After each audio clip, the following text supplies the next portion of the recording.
Salut tout le monde, c'est Melvin, j'espère que vous allez bien. Je vous retrouve aujourd'hui pour une nouvelle vidéo dans laquelle je vais pas vous raconter deux histoires comme d'habitude. Non, non, non, mes amis, aujourd'hui, on est tranquille, on est posé dans le petit fauteuil, je vais vous raconter vos histoires, c'est vos témoignages que vous m'avez envoyés par email. J'en profite pour vous rappeler que si vous avez vécu quelque chose, que ce soit flippant, bizarre, étrange ou je ne sais quoi, eh bien, écrivez-moi un petit mail à l'adresse qui s'affiche juste ici, elle est dans la description, en commentaire, etc. Et potentiellement, elle pourra se retrouver dans une future vidéo. Ceci étant dit, je tiens à m'excuser, j'ai pas sorti de vidéo la semaine passée. La raison, elle est très simple et je vais être très transparent, très honnête avec vous, c'est que je traverse une période un petit peu molle, un petit peu grise.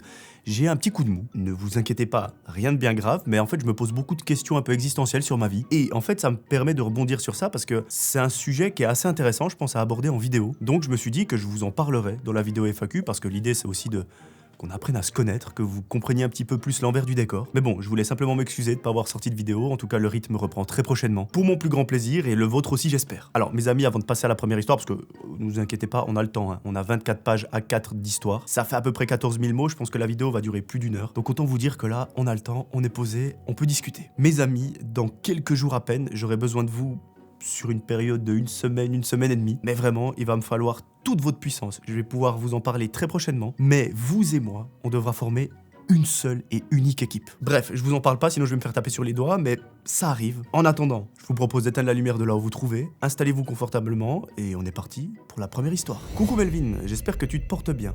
PS, n'hésite pas à la couper si l'histoire est trop longue. Je m'appelle Inès et j'ai 22 ans. L'histoire que je vais te raconter date maintenant d'il y a bientôt 10 ans. À cette époque, j'avais 12 ans et ma petite sœur, elle, en avait 8. Nous sommes originaires de Toulouse, mais nous sommes partis en week-end improvisé aux alentours de Penn du Tarn. C'est méchant de me mettre des noms de villes que je ne sais pas prononcer, vraiment j'espère que je me ridiculise pas, mais voilà, je suis désolé. Nous étions avec nos parents, ma tante et sa fille, qui est d'ailleurs notre cousine, ainsi que nos grands-parents. Nous sommes arrivés un soir très pluvieux, dans la nuit très sombre. Pour commencer, nous avons mis un temps monstre à trouver la localisation des bungalows dans ce fameux village. Pourtant, nous étions partis avec 2 voitures, toutes équipées de GPS, donc normalement, on aurait dû trouver. Cependant, personne d'entre nous n'arrivait à trouver le lieu exact où se trouvaient les bungalows, malgré l'adresse indiquée. Nous avons fait des tours, et au bout d'une vingtaine de minutes à chercher, nous avons fini par les trouver. Épuisés par le chemin, nous déchargeons nos affaires et nous constatons que nous sommes tout seuls.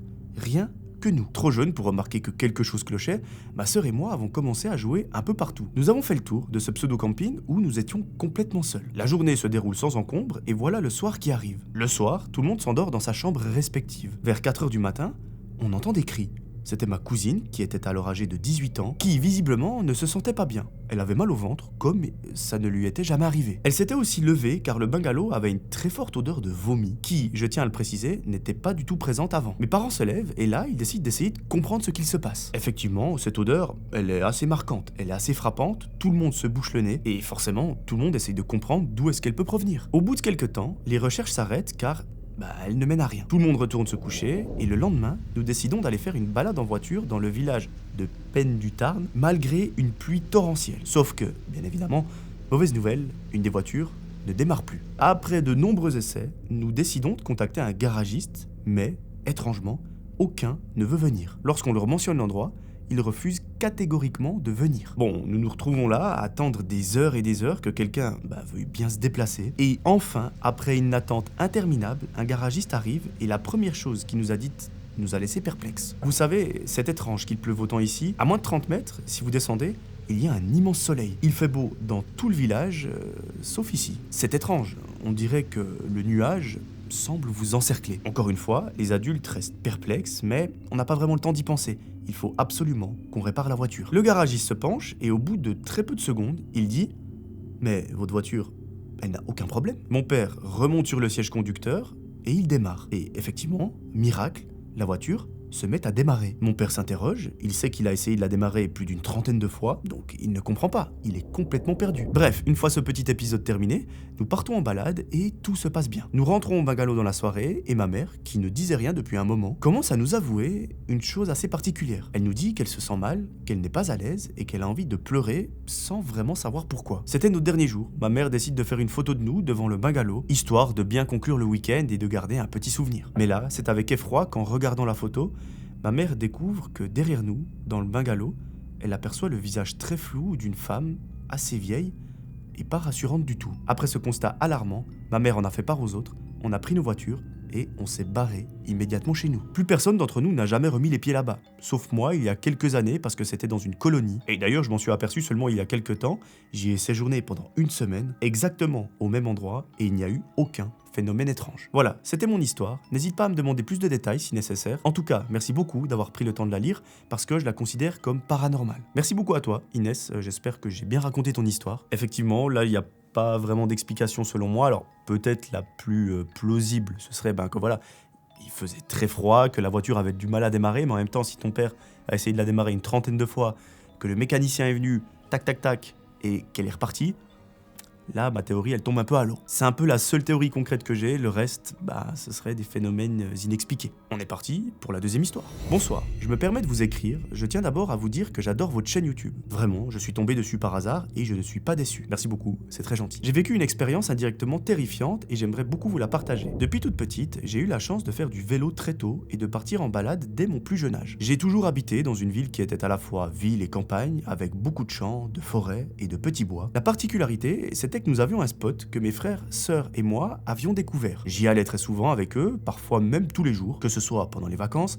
après l'école, vraiment tout le temps. On pouvait un peu dire que c'était notre petit endroit puisque personne ne le connaissait. Pour y accéder, il fallait d'abord passer par un petit pont, utilisé seulement par des gens du voisinage. Une fois ce pont traversé, on arrivait dans notre petit coin. À force de passer, le chemin s'était formé et c'était juste magnifique. Quand on en ressortait, on arrivait vers la ville. Parfois, je m'arrêtais pour observer les lapins, les écureuils et toutes sortes d'animaux. Ce qui rassurait un peu mes parents, c'était la présence de grillages autour de la petite forêt, même s'il n'était pas très haut. Mais malheureusement, après l'arrivée du Covid, j'étais vraiment triste de ne plus pouvoir y aller. L'histoire principale a commencé quand j'avais 14 ans. Avec une amie qu'on appellera Alex, nous rêvions de trouver un nouveau spot, un petit peu à l'écart, mais qui devait rester accessible en vélo. Je me suis naturellement rappelé de ce petit coin secret qui se trouvait pas très loin de chez moi. Le problème était que le vélo d'Alex avait un klaxon qui était cassé. Dès qu'elle passait sur une bosse, ça faisait un bruit d'enfer. Elle ne l'avait jamais réparé, mais ça ne nous dérangeait pas trop, au contraire, ça nous faisait même un petit peu rire. Il était environ 16h, et nous avons pris quelques affaires, surtout de la nourriture. En arrivant, ma première impression fut que l'endroit avait changé. Comme personne ne venait, la nature avait repris ses droits.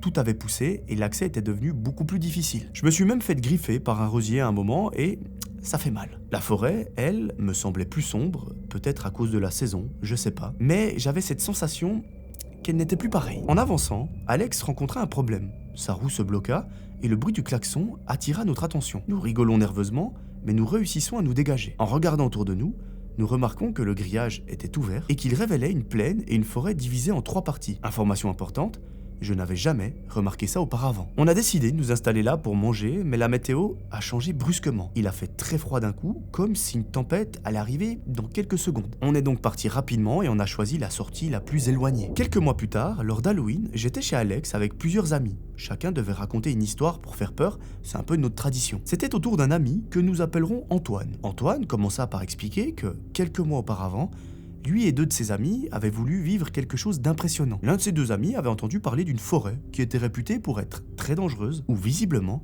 même la police n'osait pas s'aventurer. Curieux et peut-être un peu inconscients, les 3 amis ont décidé de s'y rendre pour voir ce qui s'y passait par eux-mêmes. Arrivés sur place, ils avancent avec prudence, histoire de ne faire aucun bruit, et au début, il n'y avait rien. Tout semblait très calme, mais Antoine remarqua alors quelque chose par terre, juste à sa gauche. C'était une forme étrange qui ressemblait à celle d'un humain, et en s'approchant, il voit un homme qui est allongé sur le ventre, les yeux fermés, sans vêtements. Un des amis d'Antoine s'est mis à rire un petit peu nerveusement. L'homme ouvrit les yeux et, en quelques secondes, il enfila un short avant de foncer sur eux. Il avait les yeux rouge sang, il était assez gros, blond, avec des cheveux blancs, et il sentait fort l'alcool. Antoine et ses amis ont pris la fuite, mais ils ont décidé de revenir quelques minutes plus tard parce qu'ils étaient poussés par leur curiosité. En avançant dans la forêt, ils sont tombés sur une cabane étrange. À l'intérieur, il y avait des poupées qui étaient accrochées, et certaines étaient même mutilées. Pendant qu'ils prenaient des photos de ces poupées, ils ne faisaient plus du tout attention à ce qui se passait autour d'eux. Quand soudain, Antoine a vu l'homme courir vers eux et il tenait une bouteille en verre cassée. À ce moment-là, par instinct, il jette son sac à dos, ce qui fait trébucher l'homme, et ça leur a permis de s'échapper par un grillage qui était ouvert. Là, ils n'ont pas réfléchi, ils se sont mis à courir dans la forêt, histoire de partir le plus loin possible. Mais malheureusement,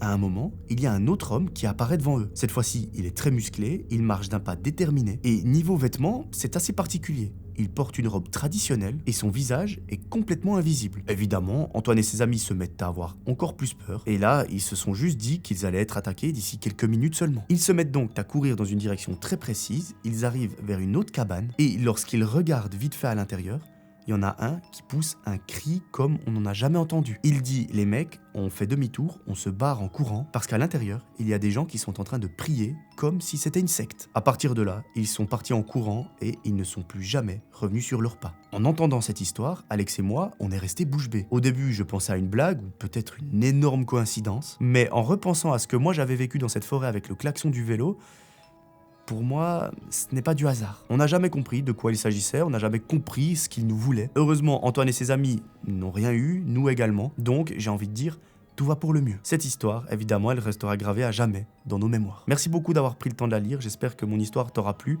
En attendant ta réponse, passe une agréable soirée. Merci beaucoup à toi de m'avoir raconté cette histoire. Il y a certains passages que j'ai pas tout à fait compris. Parce qu'en fait, Antoine et ses potes, eux, ils racontent une histoire d'un gars qui semblait suivre, enfin une ou deux personnes, et tu dis que ça coïncide avec ton histoire, mais alors peut-être que je me souviens plus parce que j'ai une mémoire qui est assez bancale des fois, mais dans ton histoire à toi, tu disais que vous étiez dans la forêt, si je me souviens bien, avec le vélo qui fait un bruit de klaxon, et puis la météo qui change radicalement. Mais de mémoire, je n'ai pas vu de mention d'un homme, si je dis pas de bêtises. Je suis en train de relire en même temps, hein, peut-être que j'ai complètement bugué. Il y avait l'histoire du grillage qui était entrouvert, donc potentiellement que ça sous-entend que quelqu'un est passé par là. Mais en tout cas, si tu veux apporter davantage d'explications, n'hésite pas à le faire en commentaire, je les lirai absolument tous. Et en tout cas, je te remercie encore une fois de m'avoir écrit ton histoire. Avant de passer à la troisième histoire, j'ai un truc qui m'attend à mes pieds, je le regarde depuis avant du coin de l'œil, et je pense sincèrement que pour cette vidéo, ça va m'être très utile, voire indispensable. C'est évidemment ma petite boisson de chez Oli. Alors, si vous me suivez depuis un petit moment, vous connaissez le concept. Moi, j'ai travaillé avec Oli la première fois en août 2023, si je dis pas de bêtises. Et le concept, il est relativement simple. Dans une gourde, j'ai mis de l'eau. Il y a à peu près 500 ml et à l'intérieur, on peut y mettre de la poudre. Cette poudre, mes amis, j'en ai plein devant moi. Et aujourd'hui, alors à la base, je voulais me faire ça. Je vais vous montrer ce qu'ils m'ont envoyé parce que vraiment les amis d'Oli, ils mettent vraiment bien, je vais pas vous mentir. Ils m'ont envoyé un de mes goûts préférés, enfin je pense que ça c'est top 2 de mes goûts, peut-être top 1, ça dépend de mon humeur. Mais c'est un iced tea mangue fruit de la passion, c'est incroyable, enfin c'est pour ça que j'en ai pris un pot d'ailleurs. J'ai aussi un pack d'échantillons Oli Hydration, en fait ça c'est des boissons quand vous faites un petit peu de sport, quand il fait chaud etc, ça vous permet de rester hydraté. Et je pense, enfin à la base moi je voulais me faire un iced tea, je pense que je vais goûter ça aujourd'hui, je sais pas, on verra. J'ai ensuite le même goût mais en forme d'échantillon. J'ai un pot énergie pomme, hydration multifruits, citron vert, matcha et menthe. Les échantillons milkshake, les échantillons energy et j'ai encore cette boîte d'échantillons iced tea. Donc en fait c'est quoi ces boîtes? C'est comme je l'ai dit, des boîtes dans lesquelles il y a des échantillons de différents goûts et ça vous permet de tester les goûts avant d'acheter un pot complet. Comme ça, vous regardez lequel vous préférez. Parlons beaucoup, parlons bien. Alors je vais essayer de pas en mettre partout parce que sinon c'est dramatique. On va regarder les goûts qu'il y a à l'intérieur. Pêche. On a poire, on a, comment on appelle ça, cerise, on a citron, on a ananas, ça hop, ça le met sur le côté, noix de coco et fraise kiwi. Fraise kiwi ou ananas? Allez, on va partir sur l'ananas, soyons fous. Alors, en gros, vous avez votre sachet comme ceci, vous l'ouvrez, sans en mettre partout, parce que sinon votre maman ne sera pas contente. Vous mettez à l'intérieur, on ferme bien, parce que sinon le studio, il est ruiné, et là, on shake. On a un peu l'impression de travailler dans un bar, il y a Foudub qui me regarde à côté, il doit se dire qu'est-ce qu'il fait ce malade. Et là, normalement, notre boisson, si j'arrive à ouvrir mon truc, elle est créée. Ça fait un beau bruit. Et maintenant, le moment de vérité.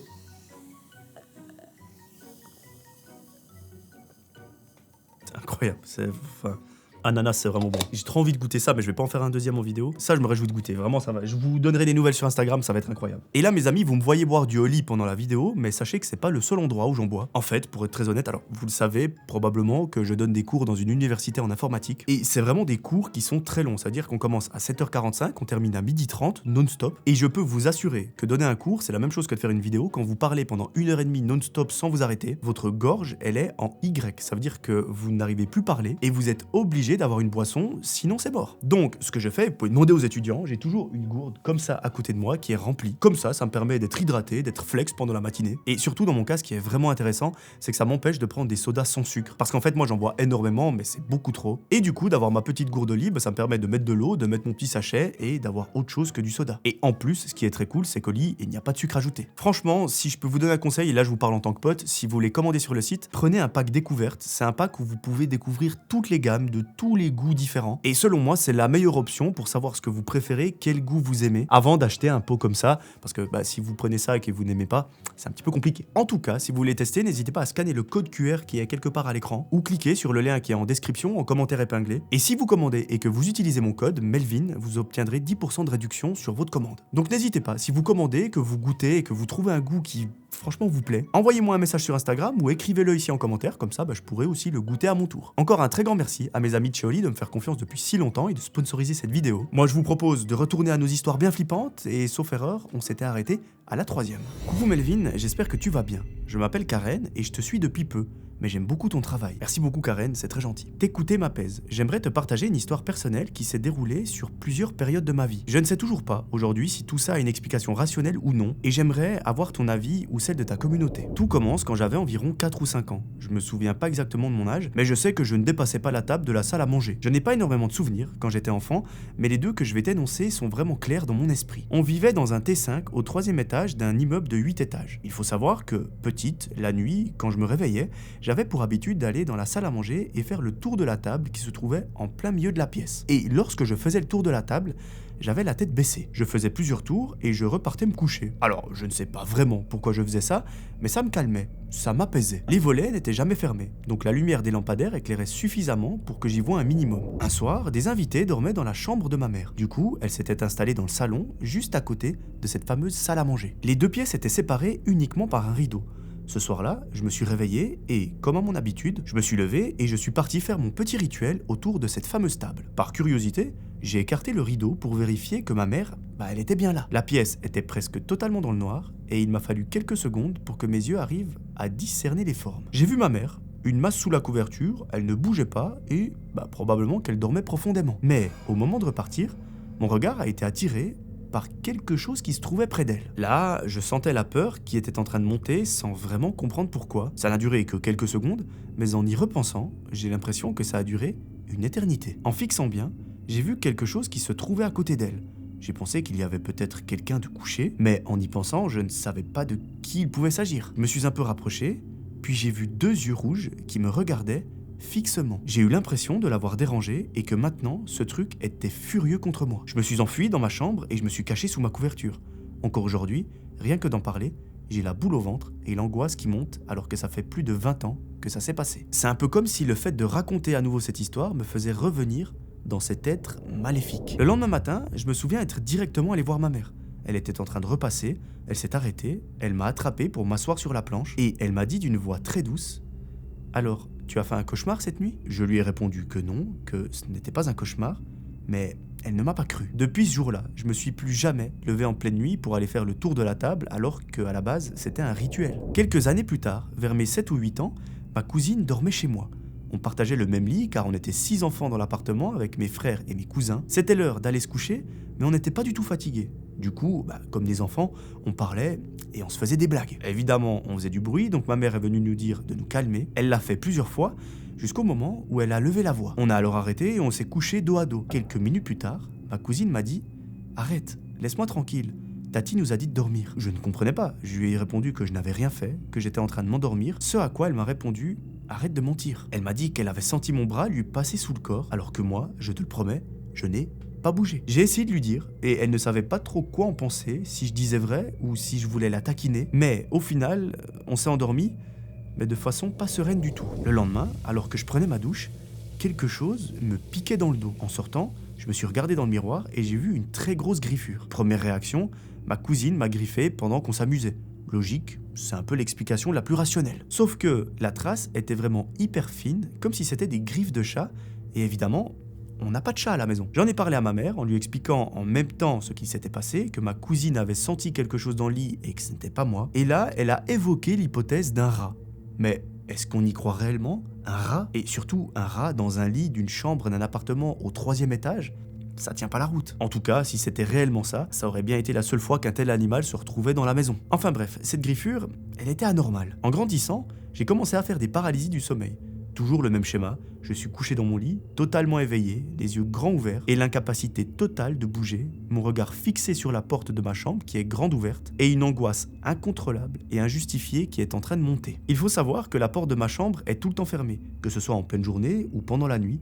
Je ne la laisse jamais ouverte, même quand je suis à l'intérieur. Puis un jour, j'ai commencé à voir une silhouette, très grande, sans tête, ou du moins comme si sa tête était recroquevillée dans son cou. Elle avait des bras anormalement longs avec de très longues griffes au bout, et cette silhouette ne bougeait jamais. Elle était juste là, à me fixer, à regarder ce que je faisais. Et plus les paralysies se répétaient, plus elle se rapprochait. Mais à chaque fois que mes yeux s'ouvraient et que je l'apercevais, elle restait immobile. Jusqu'au jour où cette silhouette s'est retrouvée sur moi. Ses mains étaient en train de m'étrangler, ses yeux rouges me transperçaient, j'avais la sensation en fait d'étouffer, comme s'il y avait un poids gigantesque sur ma poitrine, et moi, au fond de moi, je savais que c'était une hallucination. J'étais bel et bien consciente que j'étais dans une paralysie, mais même en luttant, en forçant, je n'arrivais pas à me réveiller. Ça n'a duré que quelques minutes, mais je te cache pas que pour moi, ça a duré des années. Quand je me suis réveillé, j'étais en sueur, en larmes, je respirais très vite et surtout, j'avais très mal à la poitrine. J'ai vraiment cru que mon heure était arrivée, que mon cœur allait lâcher et c'était bel et bien la seule fois où j'ai fait un épisode aussi violent. Après ça s'est arrêté. Pendant cette période, j'ai téléchargé une application de sommeil et ça m'a permis d'enregistrer toutes mes nuits. Rien d'extraordinaire ne se produisait. J'ai maintenant des chats et on les entendait des fois miauler, gratter sous la porte. On entendait aussi les voisins déplacer des meubles au beau milieu de la nuit ou faire je ne sais quoi. Mais tu l'auras compris, rien de bizarre. Puis, il y a eu une nuit où je n'ai pas fait de paralysie, c'était une nuit assez basique. Et le lendemain matin, en me réveillant, j'ai écouté les enregistrements. Melvin, je te promets, le son qui en est sorti, je n'ai aucune explication.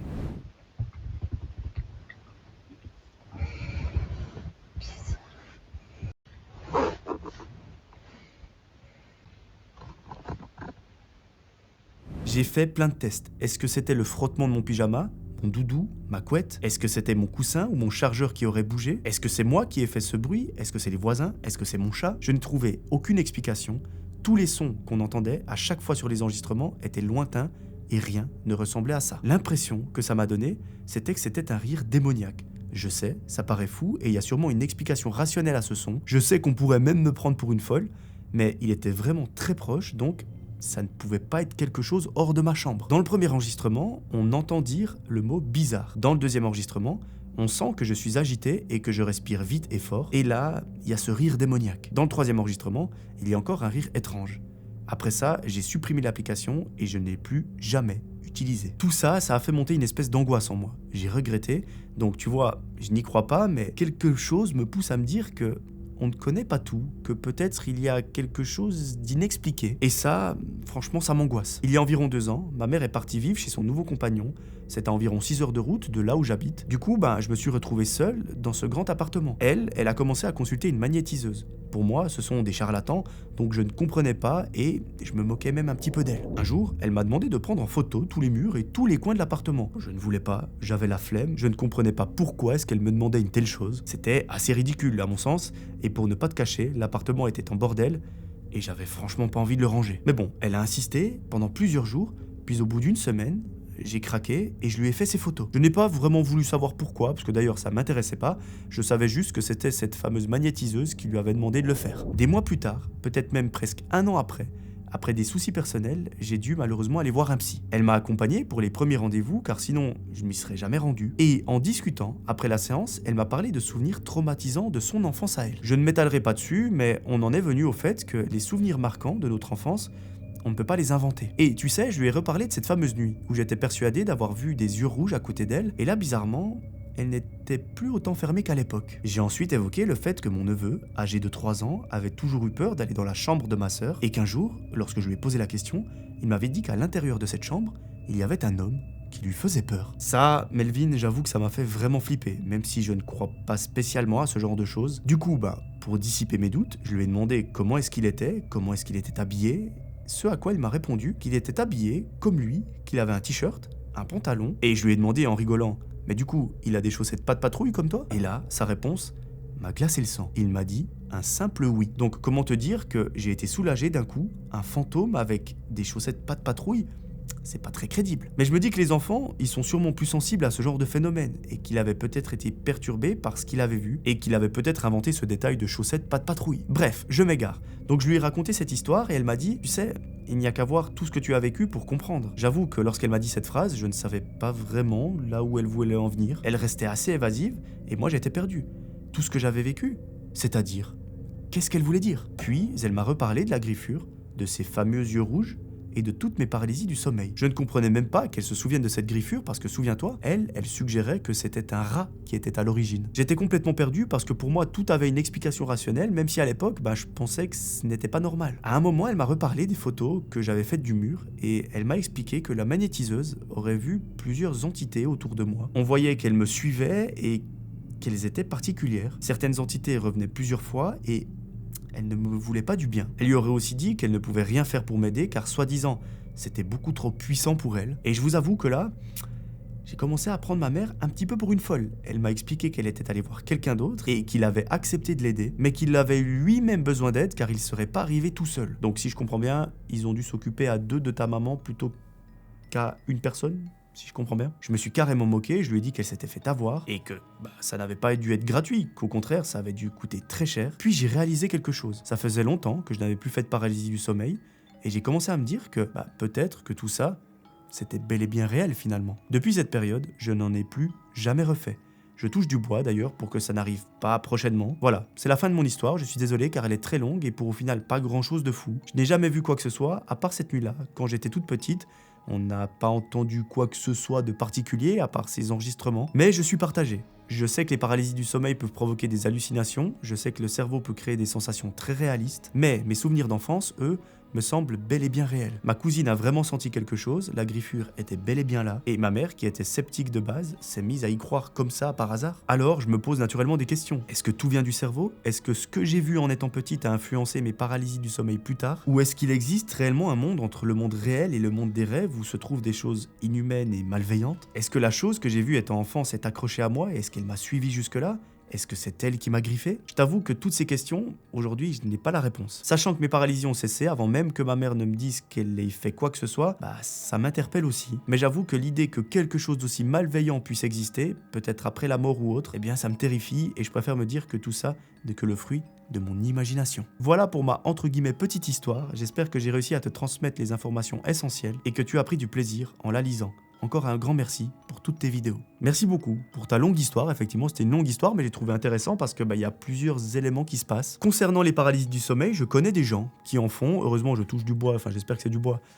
Je n'en ai jamais fait et j'espère que j'en ferai jamais parce que vraiment ça a l'air effrayant à souhait, mais je connais vraiment des gens proches qui en font et je sais pas de quoi ça vient. Concernant la griffure, j'ai peut-être une explication, mais j'imagine que tu l'as déjà imaginé. Ça m'arrive aussi, des fois quand je me réveille, le matin je vois que j'ai une énorme griffure sur le ventre ou sur le dos, enfin des trucs bizarres. Et en fait, il y a une explication, parce que moi j'ai un duvet ou un coussin ou un oreiller ou peu importe, qui a des plumes. Et ces plumes, souvent elles sortent dans le coin, et le bout il est dur. Ça fait qu'en fait, pendant la nuit, sans faire exprès, je me griffe avec la couette, et ça me fait un truc sur tout le corps. Vraiment, c'est des trucs longs comme ça. Et ça, je sais que c'est causé par les plumes qui dépassent de l'oreiller ou de la couette. Peut-être que c'est ton cas aussi, peut-être pas. À toi de voir si cette piste est la bonne. Il y a un truc que je vais aller regarder dans le mail, j'ai pas le mail sous les yeux, je peux pas voir. Je sais pas si tu m'as envoyé les enregistrements, si tu ne l'as pas fait, je t'enverrai un mail, voir si tu les as encore. Mais vu que tu m'as dit que tu as supprimé l'application, j'imagine que non, malheureusement. Mais bon, qui ne t'entraîne à rien, je t'écrirai un mail juste après la vidéo. Merci, en tout cas pour ton histoire, merci d'avoir pris le temps de l'écrire. Si vous, qui m'écoutez, avez une explication, n'hésitez pas à mettre un petit commentaire et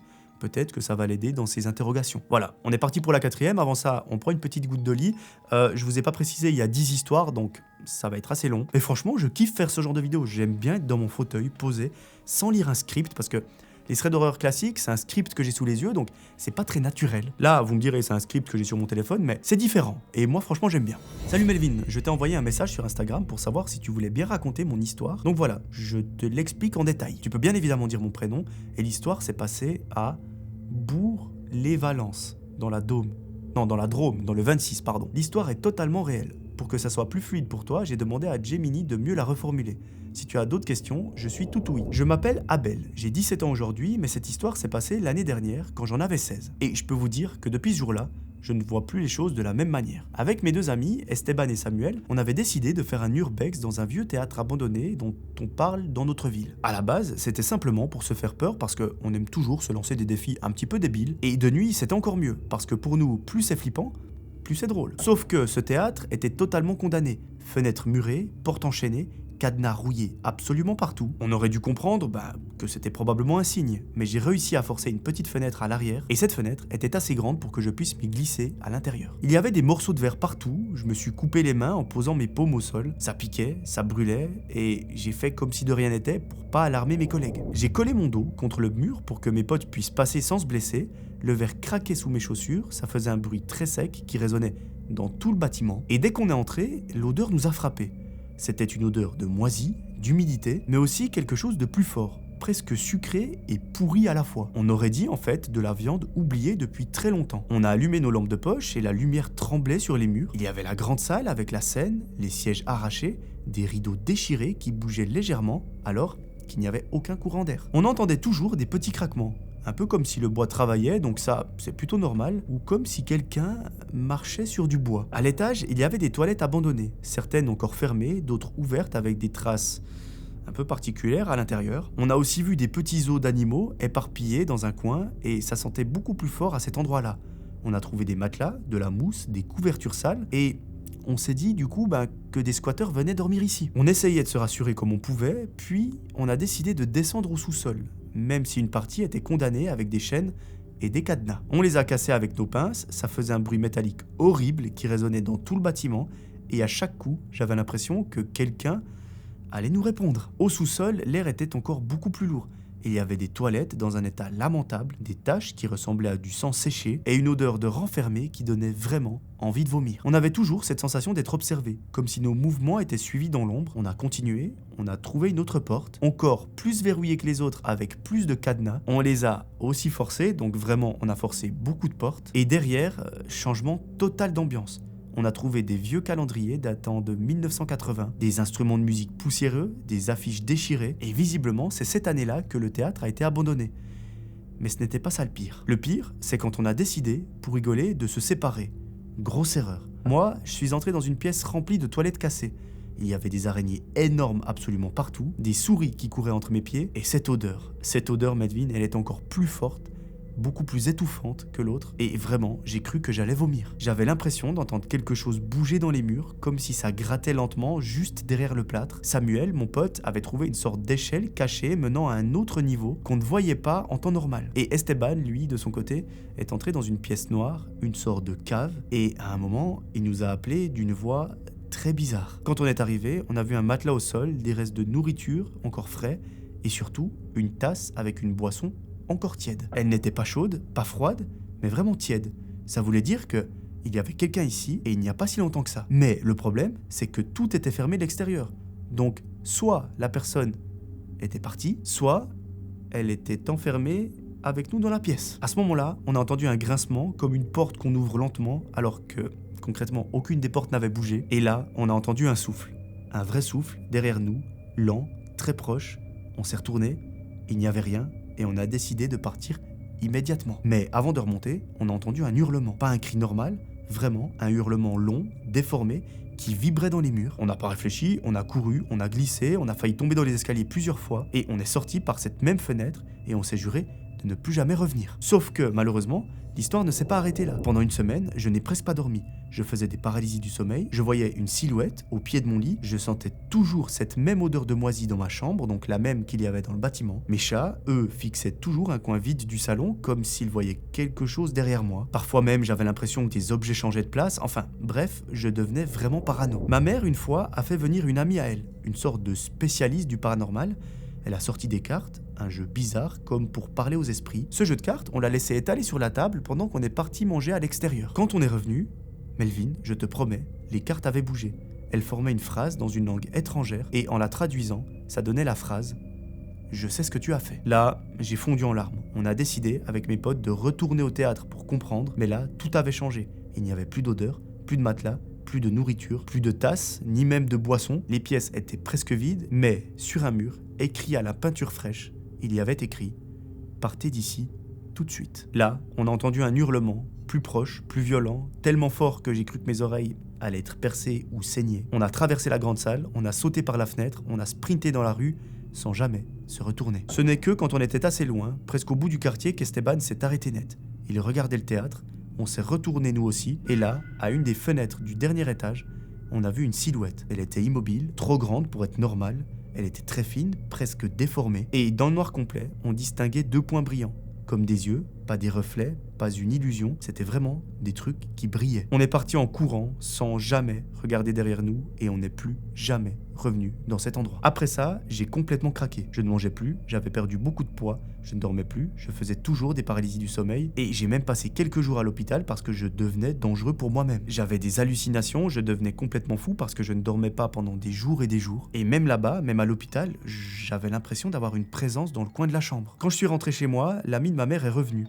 Elle a mis des poudres blanches au pied des portes, elle murmurait des phrases très étranges, et je sentais une pression énorme dans ma poitrine, comme si il y avait quelque chose qui refusait de partir. Puis, tout à coup, 3 verres posés sur la table ont explosé sans que personne ne les ait touchés, et l'ampoule au-dessus de nous a grillé avec un bruit très sec. Melvin, je te promets, le silence qui a suivi était pire que tout, parce que pendant une seconde, j'ai cru sentir ce même souffle, encore une fois, juste derrière mon oreille. Depuis ce jour, je ne suis plus jamais retourné de faire d'urbex, j'ai complètement arrêté. Mais parfois, la nuit, quand ma chambre est plongée dans le noir, j'ai l'impression de revoir ces 2 points brillants dans l'obscurité et je me demande parfois si dans ma chambre, je suis vraiment seul. Ce que j'ai appris, c'est qu'avec cet urbex, il y a probablement des endroits qu'on doit laisser tranquilles parce que certaines choses n'aiment pas être dérangées. Voilà, merci beaucoup pour ton histoire, très intéressante. Ça touche à de l'urbex, moi c'est quelque chose que je ne fais pas parce que déjà ça m'intéresse pas et ça me fait un petit peu peur. En fait, je me dis qu'on peut tomber assez facilement sur des gens qui sont très mal intentionnés, qui n'ont pas forcément des bonnes intentions envers vous, donc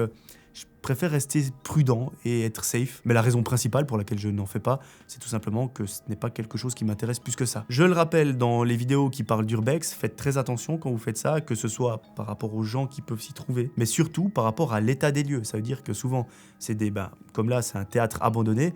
Le truc, il est à l'abandon depuis des dizaines d'années. Attention où vous mettez les pieds, pas mettre les pieds dans un trou, pas mettre les pieds sur une planche de bois qui peut s'écrouler à tout moment. Donc vraiment, s'il vous plaît, soyez très prudents et surtout, vérifiez que vous ayez bien les autorisations pour aller dans ces lieux. Souvent, c'est des lieux privés qui sont soumis à une autorisation, donc ne faites pas n'importe quoi. Merci beaucoup pour ton histoire, j'ai pas vraiment d'explication parce que voilà, je veux pas te donner des fausses pistes ou des trucs qui sortent tout droit de l'imaginaire. Si par contre vous, qui regardez la vidéo, vous en avez, n'hésitez pas à mettre tout ça en commentaire. Salut Melvin, j'espère que tu vas bien. Je t'envoie mon histoire, ce n'est pas paranormal, mais ça nous est bel et bien arrivé. Désolé d'avance, c'est assez long. J'espère que ce sera tout de même agréable à lire. Je suis en Australie, avec mon copain depuis 5 mois, quand nous trouvons un logement chez une Australienne dans un village près de Brisbane. C'est une personne qui a l'habitude d'avoir des backpackers chez elle, donc en gros pour celles qui savent pas, c'est des personnes qui se promènent avec un sac à dos et puis qui vont là où le vent les porte, si je peux dire. Nous vivons chez elle pendant 7 mois, et tout se passe très bien. Nous nous entendons très bien, nous sommes très proches, nous fêtons même Noël et le Nouvel An ensemble. On lui rapporte des souvenirs quand on part en voyage, on garde ses chiens lorsqu'elle va chez son mec. Nous avons même vu sa petite Jack Russell grandir car elle l'a adoptée quand nous vivions chez elle. Elle nous a même demandé de la choisir. Tout cela pour te dire qu'en gros, avec elle, tout se passait extrêmement bien. Nous sommes fin février 2025 dans la région de Brisbane, dans le Queensland en Australie. Nous sommes toujours chez notre propriétaire et il faut savoir qu'elle a eu une vie assez difficile ces dernières années car elle a fait une fausse couche 1 an auparavant. Sa tante et une de ses chiennes sont décédées il y a quelques mois et son père est à l'hôpital à cause du Covid en ce moment même. C'est une femme dans la quarantaine. Elle ne travaille que le dimanche car elle est en sorte d'arrêt maladie si on peut dire suite à une fausse couche. Donc c'est quelqu'un de très solitaire et qui passe beaucoup de temps à s'occuper de ses chevaux, ses chiens, son jardin, mais qui passe aussi beaucoup de temps sur son téléphone. C'est une femme grande qui est naturellement musclée et très forte, puis c'est une fermière donc elle sait se débrouiller. Un dimanche, elle va à l'église. Chose très inhabituelle car elle n'y est jamais allée en 7 mois de cohabitation et surtout elle ne nous a jamais parlé ni même mentionné sa religion. Bon, avec mon copain naturellement on se dit qu'elle va sûrement pour prier pour son père et que finalement c'est peut-être même une bonne chose. À partir de là, tout se passe très vite. En quelques jours seulement, tout change. Le lendemain, donc le lundi, elle voit sur les réseaux qu'il y a un cyclone qui arrive la semaine prochaine. Elle semble très inquiète au point d'aller faire des courses en très grande quantité, des conserves, des pâtes, du riz, alors que c'est quelqu'un qui ne cuisine pas. Elle nous demande de faire la même chose si jamais le cyclone est très violent et que les commerces ferment. Donc c'est ce que nous faisons car elle semble vraiment apeurée et elle nous dit que ça la rassurait beaucoup. Le lendemain, donc le mardi, elle commence à nous parler de choses qui nous semblent très futiles mais qui pour elle l'inquiètent énormément. Elle nous parle de navires chinois dans les eaux australiennes, elle nous raconte que sa famille est maudite et qu'il y a une malédiction dans sa maison. Et il faut savoir à ce moment-là que nous sommes seulement 3 dans la maison, mon copain, la propriétaire et moi-même. Et elle fait des phases où elle se met à avoir des crises de sanglots, donc elle pleure très fort à tel point qu'elle crie parfois, et 5 minutes après, elle rigole très fort. Donc le mardi, je commence à dire à mon copain que quelque chose ne tourne pas rond chez elle, car ses humeurs, elles changent radicalement, mais surtout, Elle devient paranoïaque sur des choses qui sont très futiles à mon sens. Par exemple, pour le cyclone, nous sommes loin dans les terres, donc on ne risquait pas grand-chose, pour ne pas dire rien. Les navires chinois sont seulement une réponse aux navires australiens qui étaient eux-mêmes dans les eaux chinoises, donc je vois pas ce que ça a à faire là. Et à chaque fois qu'elle nous parlait de quelque chose qui l'inquiétait, elle priait Dieu et elle le remerciait. Par exemple, elle le remerciait pour le cyclone car ça éloignait les bateaux chinois, selon elle. Et petite précision, dans cette région, les maisons australiennes sont souvent à étage et le rez-de-chaussée est comme un style de débarras. Donc en gros, en bas, c'est le débarras et les gens, ils vivent à l'étage. Et donc le mardi, elle commence à faire du rangement au rez-de-chaussée, donc dans le débarras, car il y a beaucoup de bazar et qu'avec le cyclone, il peut y avoir des inondations. Donc elle préfère trier pour ne pas avoir trop de casse. En Australie, il n'y a pas beaucoup de fossés, donc en gros, certaines zones sont très sujettes aux inondations. Le mercredi, quand nous revenons du travail, nous voyons qu'elle a vidé une petite partie du sous-sol. Il y a beaucoup de meubles, et on remarque aussi petit à petit qu'elle a dessiné des étoiles de David un peu partout, mais très discrètement. Donc on rentre, on la salue comme tous les jours, elle a l'air d'aller bien, et elle nous dit à quel point elle est contente d'avoir tout trié en bas, mais qu'elle n'a pas fini. Ce jour-là, elle a une énorme crise de larmes encore une fois, et 2 minutes après, elle rigole. Je me souviens parce que ça m'avait vraiment choqué. J'avais dit à mon copain que je commençais à me sentir vraiment mal à l'aise dans cette habitation. Et ce soir-là, au repas, nous discutons tous les trois, car on voit qu'elle a besoin de parler. Elle nous parle en gros de plein de trucs bizarres et elle nous dit à un moment qu'elle veut recueillir tous les backpackers chez elle pour les aider. Donc des gens comme nous, avec un sac à dos, qui se promènent. Et 2 minutes après, elle change d'humeur. Ce qui me fait super peur d'ailleurs, et elle nous demande si on se sent en sécurité ici ou si on veut partir. Elle ne nous a jamais posé cette question et c'est comme si, indirectement, elle nous poussait à partir. Donc, on lui dit que si elle veut qu'on parte, il suffirait simplement qu'elle nous le dise et qu'il n'y avait aucun problème. Elle nous dit que non, mais que c'était seulement pour notre sécurité. Donc, on lui dit qu'on y réfléchirait et que sûrement le week-end, on s'en irait. On trouve ça super bizarre et elle continue son discours incohérent. Je commence à avoir peur d'elle et ce soir-là, je dors très mal.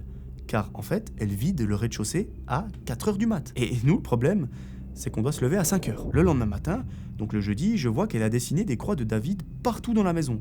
Une sur le frigo, une sur la porte de notre chambre, puis je vois que des choses ont disparu. Par exemple, des tapis au sol, quelques cadres photos. Donc nous, on essaye de pas trop se poser de questions, on part au travail. Et ce jour-là, mon copain, il se sent pas bien. Il a une boule au ventre, il a failli rentrer plus tôt parce que il avait un mauvais pressentiment. Après une journée de 8 heures, nous rentrons à la maison et là, c'est le choc. Des étoiles de David et Jésus peints partout sur la boîte aux lettres, les murs de la maison, le portail est fermé, ce qui n'arrive jamais, et sa voiture est devant le portail, comme si elle voulait faire une barrière. Bon, on ne comprend pas, on sort de la voiture et on l'entend nous crier de partir. On ne la voit pas de là où on est, on ne comprend pas ce qui se passe. On lui demande au moins si on peut récupérer nos affaires. Chose qu'elle refuse. Sauf que le problème, tu l'auras compris, c'est qu'on a littéralement toute notre vie chez elle. Passeport, vêtements, appareil photo, drone, ordinateur, bref, tout est chez elle. Elle nous dit qu'on est le diable, que tout le monde lui veut du mal, qu'elle est sûrement sur écoute et qu'on doit dégager d'ici. On la supplie de nous rendre nos affaires, mais elle refuse en bloc. Là, je te cache pas, on est vraiment choqués. On décide d'aller se poser sur une aire de repos un peu plus loin pour réfléchir et se remettre de nos émotions. Et sur le moment, on hésite même à aller voir la police parce que, malgré tout, on est attaché à elle. Ça fait quand même depuis 8 mois qu'on vit ensemble et c'est la première fois qu'elle nous fait des dingueries pareilles. Mais finalement, on se dit qu'elle est vraiment devenue folle et qu'il y a quand même nos papiers d'identité et toutes nos affaires, donc il faut qu'on agisse. On va au commissariat, ils nous prennent au sérieux directement, et là, il est à peu près 16h. Ils nous disent qu'ils vont envoyer très rapidement une patrouille et qu'on doit juste patienter. 2 heures passent, on reste proche de la maison au cas où, on voit plusieurs patrouilles passer, et on rigole. On se dit, mais imagine, c'est la patrouille qui va intervenir chez elle. Vers 19h30, la police nous dit de venir récupérer toutes nos affaires en vitesse, que pour l'instant, ils ont dû l'immobiliser, et qu'ils l'emmèneraient au poste d'ici quelques minutes. Visiblement, elle a quand même demandé à ce qu'on nourrisse les chiens, donc bon, elle était parfois lucide. Et à ce moment-là, on sait qu'on doit aller à la maison pour récupérer nos affaires et nourrir les animaux. Mais on ne sait pas combien de temps on a devant nous. Ils nous ont dit de nous dépêcher, donc pour nous, elle peut revenir à tout moment. On comprend donc qu'il faut qu'on se dépêche. Il fait nuit, on arrive devant la maison, 3 voitures de police, 2 ambulances, et je vois la propriétaire dans le camion. On se dépêche pour se garer et rentrer dedans, et là, c'est un désastre. Tout le rez-de-chaussée était vidé à l'extérieur de la maison, dans le jardin, comme une décharge, tout était entassé. On voit des ustensiles de cuisine, des papiers, des tapis, des tables de chevet et tout et n'importe quoi dans le jardin. On rentre à l'intérieur et on voit les chiens apeurés et toute la maison sans dessus-dessous. Un vrai bordel, on n'avait jamais vu ça. On a vu notre chambre et là évidemment c'était un énorme bordel aussi. Elle avait tout sorti de nos armoires et tout était en bazar sur le lit. Elle avait coupé des vêtements au ciseau, elle avait cassé nos lunettes de soleil, elle a renversé ma crème pour le corps sur toutes nos affaires. Bon, On essaye de pas péter un câble, on reste lucide et on récupère ce qu'on peut. Ce soir-là, on ne retrouve ni l'ordinateur de mon mec, ni ses papiers. Et j'ai oublié de détailler, mais la maison, elle est vraiment dans un état lamentable. Elle a annoté sur les murs, miroirs et placards, des versets de la Bible, ainsi que des phrases du genre « L'armée de Dieu viendra nous sauver ». Bref, c'était l'horreur, donc ce soir-là, on décide de dormir dans notre voiture, et heureusement, on ne travaillait pas le lendemain. Donc le vendredi, le lendemain, on retourne chez les flics pour savoir si on peut retourner à la maison pour chercher l'ordinateur de mon copain et ses papiers, et ils nous expliquent que oui, car elle a été placée en hôpital psychiatrique. Ils nous ont aussi dit que la veille, elle n'a pas été seulement immobilisée, mais ils ont dû être 2 pour la plaquer au sol et lui injecter des calmants parce qu'elle était totalement incontrôlable. On retourne à la maison et de jour, c'est encore pire. Il y a des croix partout, sur tous les murs, sur tous les placards. On s'occupe des chiens, on réussit à retrouver ce qu'on cherchait, donc l'ordinateur et les papiers. Et on a retrouvé tout ça au rez-de-chaussée dans une grosse mallette entourée de couvertures. Et on s'est amusé à faire les comptes de tout ce qu'elle nous a cassé, c'est-à-dire $2300 à nous rembourser. Le samedi, on a fait la rencontre de sa sœur. Elle nous explique que c'était la seconde fois qu'elle fait une crise, mais la première fois, c'était pas aussi intense. Sa sœur, ça lui fait du mal, elle décide de nous rembourser et elle est vraiment désolée. On l'aide à ranger et à nettoyer la maison, elle nous demande si on peut rester à la maison pour s'occuper des animaux encore quelques jours. Et nous, on accepte parce que déjà, on peut pas laisser des animaux tout seuls et nous, on n'a nulle part où aller. On passe le week-end dans la maison, on essaye de tout ranger et nettoyer comme on peut. On dort très mal car forcément l'ambiance est très pesante dans la maison. On fait beaucoup de cauchemars, on pleure parfois, mais financièrement, on n'a pas le choix. Bref, dans la nuit du dimanche au lundi, on entend les chevaux, ce qui est très inhabituel. On se lève tôt ce jour-là pour amener la voiture au garage et j'entends les chiens aboyer. Là, je vois un cheval qui est dans le jardin, je le remets dans son pré, mais cette situation, elle n'arrive jamais. Bon, déjà, ça me fait bizarre, ça me tend, et là, on reçoit un message de la propriétaire qui nous dit qu'elle est en train d'arriver et qu'il faut qu'on dégage de la maison. On se retrouve donc une deuxième fois à la rue, sachant qu'un cyclone arrive et qu'on a notre voiture au garage. Donc c'est super. La voisine, qui est au courant de la situation, nous aide en récupérant certaines de nos affaires chez elle, car le temps que notre voiture est au garage, on va à l'hôtel. Cela nous permet de ne pas être encombrés. Bref, elle revient chez elle, notre voiture est prête le jeudi, on récupère nos affaires et on part à 12 heures de route. On essaye de reconstruire notre vie tant bien que mal, très loin de tout ça. Un mois plus tard, on redescend dans la même région pour travailler, et comme par hasard, on reçoit un appel de sa sœur. On apprend cette fois-ci que la proprio n'est pas en hôpital psychiatrique, mais en prison.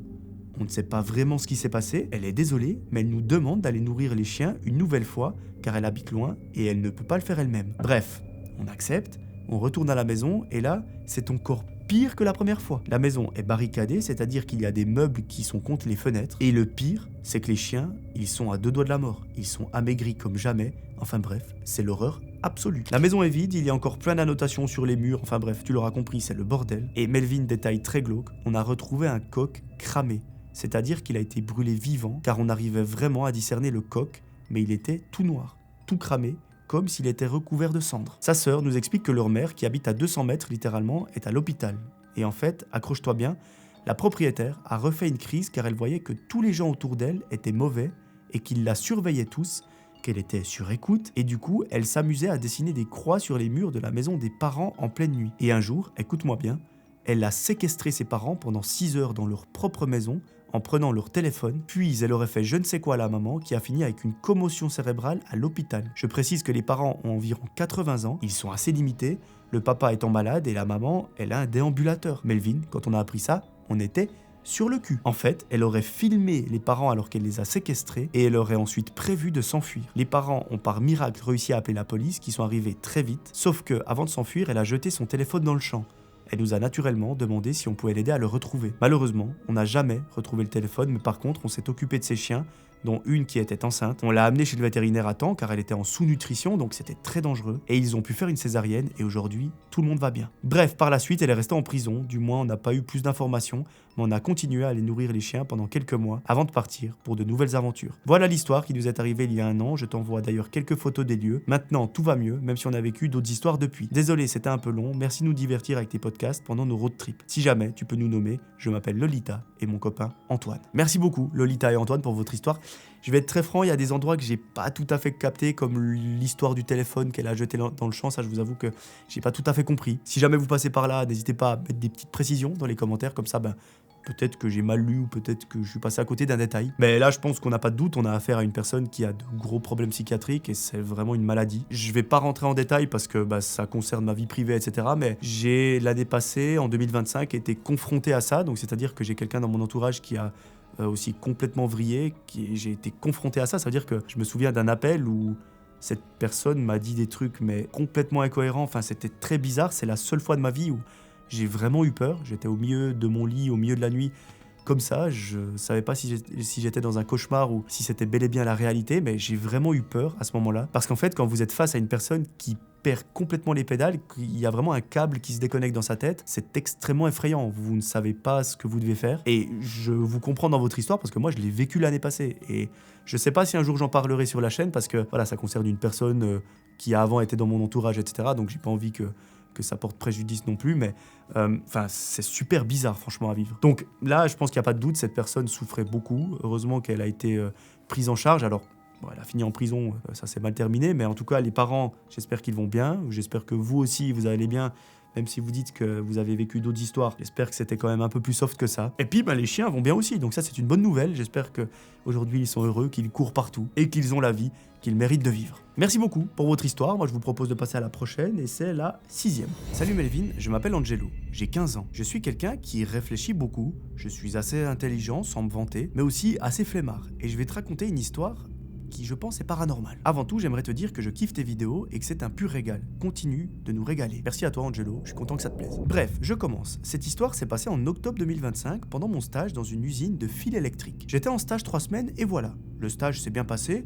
de façon générale, sauf la dernière semaine où il m'est arrivé 3 choses que je qualifierais de paranormales. Et je vais te les raconter dans l'ordre chronologique. Le point commun de ces 3 histoires, c'est que c'était les seuls moments où j'étais seul dans le bâtiment. La première fois, j'étais seul dans le bâtiment avec le radiateur à côté de moi et je rédigeais mon rapport de stage jusqu'au moment où j'ai entendu une porte s'ouvrir de l'intérieur. Et petite information, c'est que cette porte, on entend clairement la différence quand on l'ouvre de l'intérieur et de l'extérieur. J'ai tout de suite été surpris car je pensais être seul dans le bâtiment et au moment où je suis allé voir à l'extérieur, je n'ai vu personne, alors que la porte s'était ouverte et fermée juste après. Bref, très bizarre, mais vous en pensez ce que vous voulez. La deuxième fois, et sûrement la plus flippante, est arrivée dans les mêmes circonstances. C'est-à-dire que je suis tout seul dans le petit bâtiment et il y avait une pièce reculée juste à côté avec une porte et j'ai entendu un gros bruit de pas dans cette pièce. Cette pièce, c'est simple, c'est le stockage. C'est là où on range absolument tout et tout à coup, la porte de cette pièce s'est ouverte brusquement. J'ai été vérifié car encore une fois, je pensais être seul, mais à ma surprise, quand je suis allé voir, il n'y avait personne. Le troisième phénomène s'est passé encore une fois dans les mêmes circonstances. Je suis tout seul et bref, vous connaissez la chanson. Sauf que cette fois-ci,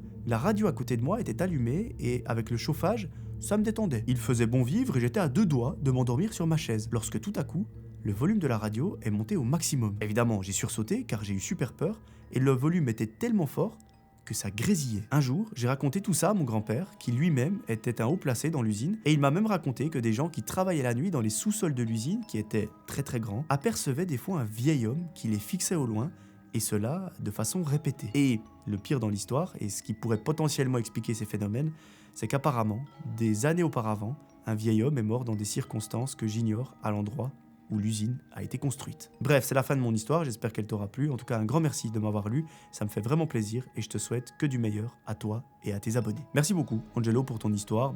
J'ai pas vraiment d'explication, ça touche du paranormal, donc voilà, à part te dire que peut-être qu'il y a eu un courant d'air, qu'il y a eu un coup de vent qui a fait ouvrir cette porte, qu'elle s'est refermée, c'est un peu la seule explication rationnelle que j'ai, pardon.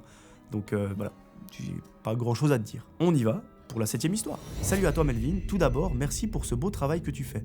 Tu régales mes soirées avant de me coucher, donc c'est pour ça qu'aujourd'hui j'aimerais te parler de mon histoire. Si je peux rester anonyme, ça serait très gentil de ta part. Mon histoire est vraie, sans chercher à en abuser, avec vraiment des scènes qui se sont déroulées. C'était en période Covid, quasiment au 2e confinement, fin 2020, début 2021, j'avais 23 ans. Je m'étais mis en couple avec ma copine quelques années avant et on s'était dit de s'installer ensemble, car on attendait un bébé. On a longtemps cherché jusqu'à ce qu'un jour, on puisse visiter un appartement. C'est dans une petite cité, au 6e étage, porte de gauche, en sortant de l'ascenseur. Je te donne cette information car ça aura un impact sur l'histoire. On a visité l'appartement et on est tout de suite tombé amoureux de celui-ci.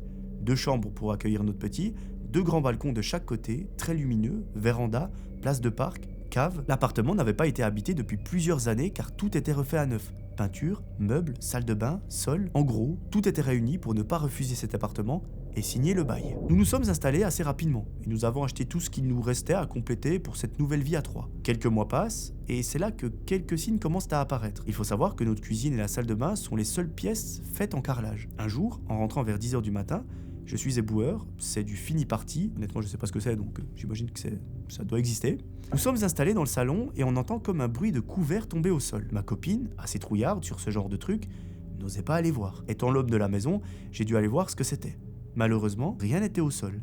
J'ai tout fouillé pendant 5 minutes et il n'y avait absolument rien. Cette scène nous est apparue plusieurs fois même. Ma copine commençait déjà à ne plus être à l'aise dans la maison. Notre salle de bain était une pièce fermée, en gros sans fenêtre, donc quand on se douchait, il y avait énormément de buée. On a remarqué qu'après la douche, sur le miroir, apparaissait une forme. Cette forme, on aurait dit un oiseau qui vole. On s'est d'abord posé la question de comment est-ce que cela était possible, car comme je l'ai dit au début, l'appartement avait été refait à neuf, et les proprios, c'est vrai qu'ils ont bien mis l'accent dessus. Le lendemain, ma copine, très maniaque, a décidé de nettoyer cette fameuse vitre, donc le fameux miroir de la salle de bain. Mais cela revenait toujours. À l'arrivée de notre petit, donc quelques mois après, nous avons pris un babyphone.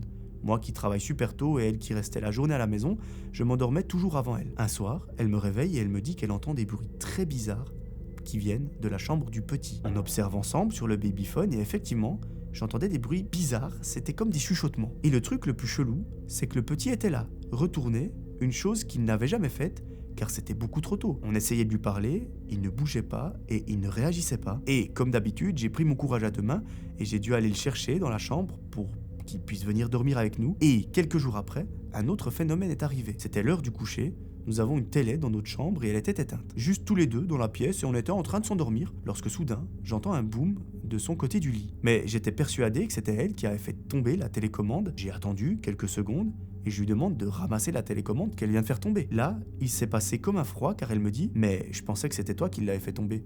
Parce que moi, le bruit, je l'ai entendu de ton côté du lit. Franchement, je t'avoue, on n'a plus bougé de la nuit. C'était hyper glauque. » Le matin, on se réveille et il n'y a rien par terre. Les télécommandes étaient dans le tiroir de la commode. Et suite à ça, on a essayé d'en parler à nos proches, histoire d'avoir une explication ou d'autres théories. Et étant donné qu'on vient d'une famille très croyante, on nous a dit de mettre une croix devant la porte pour éviter certains esprits ou certaines personnes mal intentionnées de rentrer. On nous a même conseillé de voir un curé. Beaucoup de prières ont été faites car madame n'en pouvait plus. Je travaillais énormément et quand je n'étais pas là, elle s'enfermait littéralement à clé. Et ça commençait à être très pénible, même pour moi. La dernière scène qui nous est arrivée, c'était un jour où je suis rentré du travail et je voulais faire ma sieste de quelques heures. Je suis allé dans la chambre et madame était au salon. Il faut savoir que ça faisait plusieurs années que je n'avais pas fait de cauchemar. Mais ce jour-là, je crois bien que ça a été le pire que j'ai fait de toute ma vie. Au début, ça paraissait tellement vrai. J'étais poursuivi par une chose, mais qui voulait ma mort. Fatigué de fuir, j'ai arrêté. J'étais à deux doigts de mourir quand ma copine me réveille. Elle était toute paniquée. Moi, j'étais tout mouillé de la tête aux pieds, comme si je sortais d'une douche. Et elle me dit « Il faut que je te parle, il s'est passé un truc de fou furieux. » Elle m'explique et elle me montre une vidéo du salon où la télé augmente le son et elle le baisse tout seul. Malheureusement, je ne peux pas te l'envoyer parce que je ne la retrouve pas. Mais sur cette vidéo, on entend madame crier de panique en disant « Putain, mais qu'est-ce qui se passe ?» Et lorsqu'elle me dit ça, je me lève et je vais voir dans le salon. Effectivement, la télévision est en train de cette fois-ci s'éteindre et s'allumer toute seule. Encore sous l'effet de mon cauchemar, je lui propose de partir d'ici et d'aller voir notre famille pour changer d'air. En rentrant de là-bas, tout était à nouveau normal. On en a parlé à notre famille et on s'est dit que c'était peut-être un problème de courant. Peut-être que c'est l'électricité ou quelque chose. Heureusement, ça a bien calmé ma copine, mais pas moi. Car cette coïncidence que moi je fasse un cauchemar et qu'elle, elle soit en train de vivre un cauchemar dans la vraie vie, ça m'a paru très bizarre. Du coup, pour éviter tout ça, j'ai fait mes propres recherches. J'ai demandé aux voisins d'en face, en haut et en bas, s'ils avaient déjà eu ce genre de problème. Malheureusement, tout le monde m'a répondu négativement. Comme j'ai dit, c'était en période de confinement, et sortir était une vraie galère. À cette époque, je fumais énormément la chicha, j'ai arrêté maintenant depuis plusieurs années, et en traînant dans les bars à chicha, je connaissais un patron qui était quasiment comme un pote pour moi. Je l'ai appelé parce qu'en gros il pouvait me livrer, je descends, et on parle vu que ça faisait longtemps qu'on ne s'était pas vu. Je lui ai dit que j'habite ici maintenant, et il me dit que oui, il connaît, parce qu'en fait ses grands-parents à lui habitaient ici il y a plusieurs années. Tellement curieux, et j'ai bien fait, je lui demande « Ah oui ? Ils habitaient dans le même bloc ?» Il me dit oui, sauf que là, je le vois fixer mon balcon. Il rajoute qu'ils habitaient au 6e étage, et je lui pose la question « Mais à quelle porte ?» Et il me dit « La première porte en sortant de l'ascenseur sur la gauche. » Là, totalement en panique, je lui demande s'il a des nouvelles, et il me dit « Non, plus rien. Il faut que je regarde avec ma mère parce que on n'a plus jamais une nouvelle de mes grands-parents. » Je le supplie de se renseigner et de demander des nouvelles, parce que pour moi c'est très important. Je remonte dans mon appartement, très gêné, très perdu, et j'explique à ma copine qui me met une pression folle pour savoir ce qui s'est passé. J'ai dû le relancer plusieurs fois, car comme je t'ai dit, c'est quelqu'un qui gère un établissement. En plus de ça, on n'était pas très proches. Et là, il nous explique que sa grand-mère est partie en maison de retraite car son mari était mort dans cet appartement et qu'elle ne pouvait pas continuer à vivre seule là-bas. On a été soulagés de savoir que sa grand-maman est encore en vie et ça nous a aussi, entre guillemets, permis de comprendre peut-être certains événements qui se sont produits. Une fois qu'on a su l'histoire qu'il y avait derrière cet appartement, plus rien n'est arrivé. Mais nos souvenirs, eux, était toujours là, surtout pour ma copine. Un jour, on a quand même décidé de partir et de laisser cet appartement derrière nous. C'est la première fois que je parle de cette histoire et comme je l'ai dit, je n'ai rien inventé. Je dis ça car même après 6 ans, c'est vraiment une histoire où tu te dis que ça peut arriver qu'aux autres et en tout cas, je serai très pressé de lire les commentaires des abonnés ou même de savoir ta conclusion. Merci beaucoup et à très vite. Au risque de te décevoir, je vais pas avoir une très grande conclusion parce que pour moi, il n'y a pas grand chose que je peux expliquer, parce qu'effectivement on est dans des phénomènes qui, je sais pas si c'est paranormal ou s'il y a vraiment une explication rationnelle derrière, mais moi je vais pas inventer une théorie comme ça juste pour faire durer la vidéo. Je sais pas, peut-être que le boom que vous avez entendu pour la télécommande, c'est un voisin qui a fait tomber quelque chose et vous l'avez entendu au même moment et je sais pas, vous avez pensé que c'était à côté de votre lit. Concernant la forme de l'oiseau sur le miroir, j'ai pas d'explication. En tout cas, ce que je suis content de savoir, c'est que vous êtes en sécurité, que vous avez déménagé, que depuis, plus rien ne s'est produit, et j'ai envie de dire, c'est tout ce qui compte. Merci beaucoup pour ton histoire, et j'espère que tu trouveras certaines réponses dans les commentaires. Salut Melvin, ça fait un moment que je m'intéresse à l'horreur et que j'ai découvert des youtubeurs comme toi et plein d'autres. Mais j'avoue que tu restes mon préféré parce que tu postes assez souvent et que les histoires que tu racontes sont toujours intéressantes. Merci beaucoup, c'est très gentil. Je ne sais pas si ça peut t'intéresser, mais j'ai vécu une histoire qui m'a vraiment marqué, paranormale, et j'aimerais te la raconter pour potentiellement passer dans une de tes vidéos. Je veux garder mon identité secrète, donc Lily est un faux nom. Donc moi, c'est Lily. J'ai 16 ans et mon histoire a commencé quand j'avais 9 ans. À cette époque, je vivais à la campagne dans une maison jumelée, une maison collée à une autre. Nos voisins ont toujours été gentils, mais nous n'étions pas spécialement proches. Chacun vivait sa vie tranquillement. Un jour, ils nous ont proposé un échange.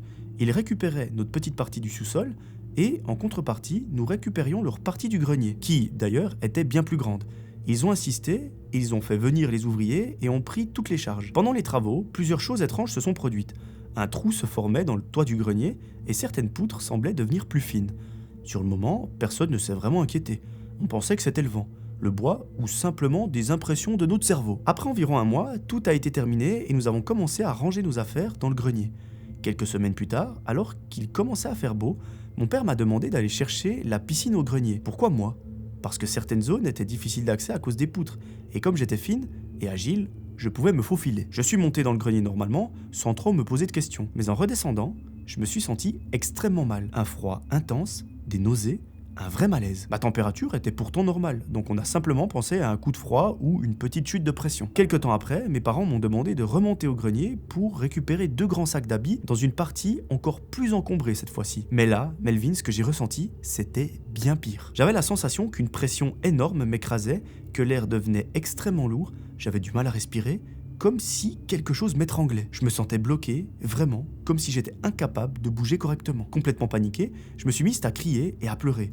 Mon père m'a rassuré d'en bas et m'a dit de redescendre immédiatement, même sans les sacs, c'était pas important. Je me suis dirigé vers la trappe, j'ai commencé à descendre l'escalier, puis je me suis effondré sur lui. Quand j'ai repris mes esprits, toute la famille était morte d'inquiétude. Et surtout, j'avais 2 marques rouges sur le cou, très nettes comme des empreintes de mains. Après ça, j'ai refusé catégoriquement de retourner dans le grenier. Mon grand frère, qui avait 13 ans à ce moment-là, ainsi que mes parents, y sont remontés plusieurs fois. Eux aussi ont vécu des choses étranges, mais ils ne souhaitent pas trop en parler. Ma famille a compris qu'il se passait quelque chose d'anormal. Ils ont donc pris une décision radicale, faire construire 3 murs entre notre grenier et celui des voisins pour séparer complètement les 2 parties. Malgré cela, un malaise persistait dans la maison. Passer devant la trappe du grenier devenait quelque chose d'oppressant. Plus le temps passait, plus cette sensation s'intensifiait et semblait s'étendre à toute la maison. Mes parents ont donc décidé de déménager. Avant de partir, ils ont rouvert le grenier pour récupérer nos affaires et ont découvert quelque chose de très choquant. Les 3 murs construits avaient un gros trou au sol, comme s'ils avaient été creusés. Je savais à quel point il était difficile pour ma maman de laisser les affaires de ses parents décédés qui étaient restés derrière ces 3 murs à cause de la précipitation des travaux. Alors, un jour où mon père travaillait et où ma mère était sortie, j'ai pris une décision que je regrette encore. Je suis monté seul au grenier. J'ai traversé les trous et j'ai récupéré une boîte à bijoux avec un bracelet, un vieux pot de fleurs et une vieille Bible. Mais plus je restais là-haut, plus je me sentais mal. Ma respiration devenait difficile, ma vision devenait trouble et j'entendais comme des voix, ou même des souffles. J'ai réussi à redescendre sans perdre connaissance, mais il m'a fallu du temps pour reprendre mes esprits. Évidemment, quand mes parents ont découvert ce que j'avais fait, je me suis fait sévèrement disputer. Nous avons déménagé quelques semaines plus tard et la maison a ensuite été vendue. Il y a peu de temps, j'ai appris qu'elle apparaissait sur des sites comme maison hantée, proposée à la location. J'ai aussi appris que cette même maison avait été transformée en une seule grande habitation et que mes anciens voisins, eux, étaient partis. Aujourd'hui encore, je n'ai aucune explication et en y repensant, ma famille et moi aurions dû demander des explications à nos voisins. J'ai toujours aimé les films d'horreur sans vraiment croire au paranormal. Mais ces événements ont complètement changé ma façon de voir les choses. Merci d'avoir pris le temps de me lire et continue tes vidéos, elles sont superbes. Merci beaucoup Lily pour, du coup c'est pas ton prénom mais ton pseudo, pour m'avoir écrit ton histoire, ça me fait super plaisir, j'espère que je l'ai bien raconté. À nouveau, je sais que je suis un peu inutile, hein, j'ai pas de grandes explications, mais je peux juste pas te dire ce qui s'est passé, probablement que c'est des choses qu'on n'arrive pas vraiment à expliquer. Si vous avez des théories ou des hypothèses, n'hésitez pas à les mettre dans les commentaires.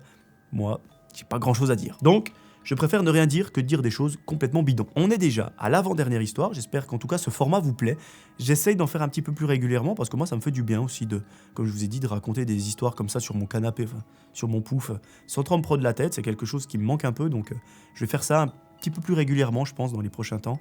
Et j'espère que c'est pour votre plus grand plaisir. Bonjour Melvin et bonjour à tous ceux qui écouteront cette histoire. Je m'appelle Elio et ce que je vais vous raconter s'est réellement passé. À l'époque, j'avais alors 13 ans et je vivais à Madagascar. C'était pendant les vacances de Noël, une période censée être paisible et joyeuse. Il faut aussi comprendre le contexte.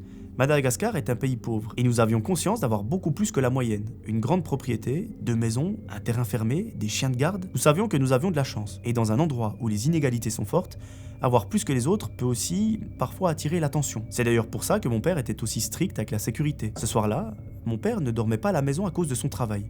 Il me répétait souvent en plaisantant que j'étais, entre guillemets, l'homme de la maison. Mais cette nuit-là, cette phrase a pris un tout autre sens. Il faut savoir une chose, mon père est extrêmement strict sur la sécurité et je tiens à le souligner. Il en est presque obsessionnel. Caméra de surveillance, portail verrouillé, vérification des serrures 2 fois avant de dormir. Il nous répétait sans cesse de ne jamais relâcher notre vigilance. À l'époque, je pensais qu'il exagérait. Mais cette nuit-là, j'ai compris qu'il avait raison. Notre propriété comprenait 2 maisons séparées par un portail. Dans chaque jardin, il y avait un chien, un malinois et un cane corso. Imposant, très dissuadant, mais adorable avec nous. Vers 20h, j'ouvre le portail pour qu'ils patrouillent ensemble comme tous les soirs. Vers 21h, il y a des pas. Sur le toit, c'est des pas très lents, comme si on se cachait pas. Les chiens se mettent naturellement à aboyer avec une violence inhabituelle et les bruits s'accélèrent. Ça marche juste au-dessus de nous. Puis, brusquement, plus rien. Plus tard, les aboiements reprennent. Encore plus fort cette fois-ci. Ma mère me demande d'aller voir. Je sors, et là, quelque chose me frappe immédiatement. Les chiens ont l'air extrêmement excités, presque comme s'ils étaient en train de jouer. Mais l'un d'eux tient un morceau de viande dans la gueule. Ce détail m'a glacé le sang. Pour la simple et bonne raison qu'on ne leur donne jamais de morceaux de viande. Un des deux avait même des problèmes d'estomac et ne mangeait que des croquettes spécifiques, donc ça n'avait pas de sens, et j'ai compris que quelque chose ne tournait pas rond. Puis tout à coup, j'entends à nouveau des bruits. C'est des pas vers la 2e maison, des chuchotements, et soudain, des courses précipitées. Je rentre immédiatement, je barricade tout, comme mon père nous l'a toujours appris, je l'appelle, et des militaires et gendarmes arrivent en quelques minutes. Ils confirment, il y a des traces de bottes sur le toit, on ne rêvait pas. Le reste de la nuit se passe de façon assez calme, mais le lendemain matin, je sors, et je le vois. Mon chien, allongé sur le dos, la langue pendante, totalement immobile. C'était celui qui avait mangé la viande, et malheureusement, il s'en est pas remis. Plus tard, on regarde les caméras de surveillance, et c'est là que tout devient irréel. Sur la première séquence, on les voit descendre du toit. Les chiens les repèrent, ils remontent en urgence et jettent le morceau de viande. Puis on me voit, moi, sortir dans la cour, inconscient, complètement vulnérable. Sur la 2e caméra, l'image est plus claire, trop claire. On les voit revenir, ils avancent sur le toit de la 2e maison, et cette fois, ils ne sont pas venus les mains vides. Ils avaient, dans les mains, une machette. Et là, le détail qui me hante encore aujourd'hui, c'est qu'en agrandissant l'image, on voit la scène sous un autre angle. Ils étaient armés, juste à côté de moi, à quelques mètres à peine, séparés de moi par un mur, et surtout, par quelques secondes. Sur la vidéo, on voit ma silhouette en bas de l'écran, eux au-dessus, immobiles, observant. Si j'avais levé les yeux à ce moment-là, si j'avais fait un pas de plus, peut-être que je ne serais plus là pour te raconter cette histoire. Cette nuit-là, j'ai compris 3 choses. La première, c'est que mon père n'était pas paranoïaque, il était lucide. La deuxième, c'est que nous avons frôlé quelque chose de bien pire qu'un simple cambriolage. Et enfin, la troisième, mon chien ne jouait pas, il nous protégeait, et il en est mort. Ces mecs étaient armés, sur notre toit, et moi j'étais juste en dessous. Ma vie aurait pu basculer. Merci d'avoir écouté mon histoire. C'était Elio. Merci beaucoup Elio, je t'avoue que ça fait froid dans le dos parce que effectivement, c'est-à-dire que t'as des gens qui sont à quelques centimètres à peine de toi avec une machette, ta vie peut basculer en un instant. Un truc qui me brise le cœur, moi, c'est le chien, parce que bon, après, j'adore les animaux, je suis très sensible à ça, mais de se dire que le chien, en fait, ces derniers moments, ça a été de vous protéger, à la fois, je trouve ça tellement beau, mais en même temps tellement triste, donc ouais. En tout cas, voilà, je suis content qu'il ne soit rien arrivé à toi et à ta famille. Le chien, j'aurais aimé qu'il s'en sorte, mais malheureusement, c'est la vie, c'est comme ça et on peut pas remonter dans le temps. Mais je pense que tu as extrêmement bien agi, tu as même protégé ta famille, donc en tout cas, un très grand bravo à toi. Et merci d'avoir pris le temps d'écrire ton histoire. Voilà, mes amis, on est déjà à la dernière histoire. Alors avant ça, on va finir la bouteille parce que le goût ananas pour la gamme hydration, je vous le recommande vraiment, il est vraiment bon. Et moi, je me réjouis, bon, j'ai plus les pots ici, mais je me réjouis de goûter le multivitamine. Non, pas multivitaminé, multifruit, je sais plus. Ça va vraiment être bon. Salut, je suis tes histoires depuis quelques temps et petit à petit, j'avance sur tes podcasts sur Spotify, surtout quand je suis seul sur la route. Franchement, c'est super, continue comme ça. Merci beaucoup, c'est très gentil. Je t'écris aujourd'hui pour te raconter une histoire qui m'a donné la chair de poule, même si heureusement, il y a eu plus de peur que de mal. Du moins, pour moi. Pas très réjouissant ça comme phrase. Je vais essayer de bien la détailler au cas où tu voudrais en faire une vidéo. Je te demanderai simplement de ne pas mentionner mon prénom, ni celui des personnes concernés dans le courrier. De toute façon, j'ai choisi d'écrire cette histoire de façon anonyme et tous les noms que j'ai utilisés sont inventés. Tu trouveras également en pièce jointe quelques éléments pour appuyer mon récit. Si ça te va, voici mon histoire. Allons-y. À cette époque, j'étais infirmière en Guadeloupe. Je suis de la Martinique. J'avais 22 ans et mis à part mes camarades de promo, je ne connaissais personne et je n'avais aucune famille là-bas. Après avoir changé 4 fois de logement étudiant, j'ai enfin trouvé un petit studio à moins de 10 minutes en voiture de mon campus dans une petite ville. Et franchement, je m'y plaisais bien. Il était ni grand ni moderne, mais j'avais la tranquillité d'esprit que je recherchais.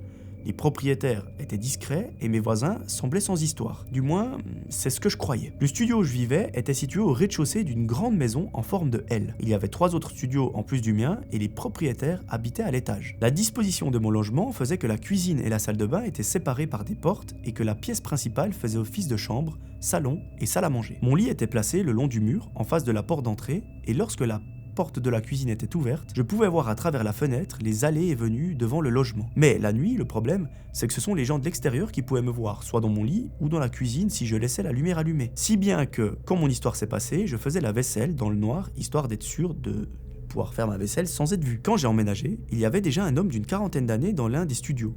Un peu plus tard, une étudiante est arrivée dans celui à côté du sien, tandis que le dernier logement à côté de moi restait inoccupé. Quelques semaines après, un homme d'environ 50 ans y a emménagé. J'ai continué ma vie d'étudiante avec mes horaires de stage et de cours, et comme je finissais souvent tard, il m'arrivait de sortir la poubelle le soir.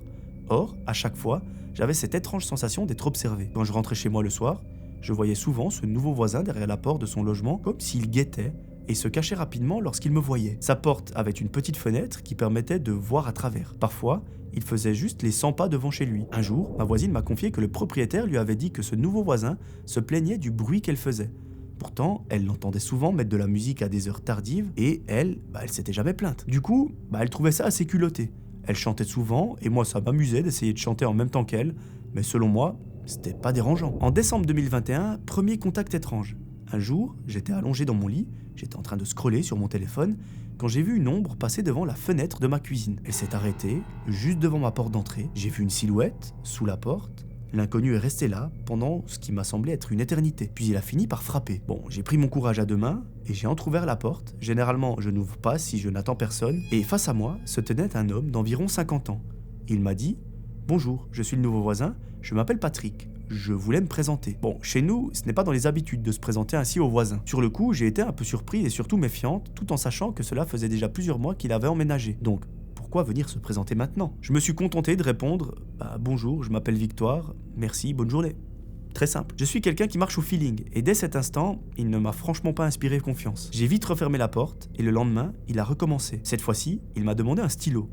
Bon, j'ai pris un stylo neuf noir, détail important, et je lui ai tendu. Il m'a assuré qu'il me le rendrait, mais je lui ai dit de le garder. Aux Antilles, on est très superstitieux et beaucoup craignent la sorcellerie à travers des objets personnels. C'est pour ça que j'ai tenu à ce qu'il garde ce stylo. Je pense que s'il me l'avait rendu, je l'aurais tout de même jeté. Le 23 décembre, il frappe une troisième fois. Cette fois, il me propose de le retrouver le lendemain, soit le 24 décembre, veille de Noël, pour me parler d'une association qu'il avait créée et à laquelle il voulait que je participe. Là, c'en était trop. Je supporte d'habitude beaucoup de choses, mais là, il devenait vraiment envahissant et commençait sérieusement à me mettre mal à l'aise. Je lui ai sèchement répondu que je n'avais pas le temps et que d'ailleurs ça ne m'intéressait pas. J'ai refermé la porte et plus rien. Je suis parti fêter Noël chez une amie et ne suis rentré qu'une semaine plus tard. Le 9 janvier, il a de nouveau frappé à ma porte. Cette fois, il ne m'a pas parlé.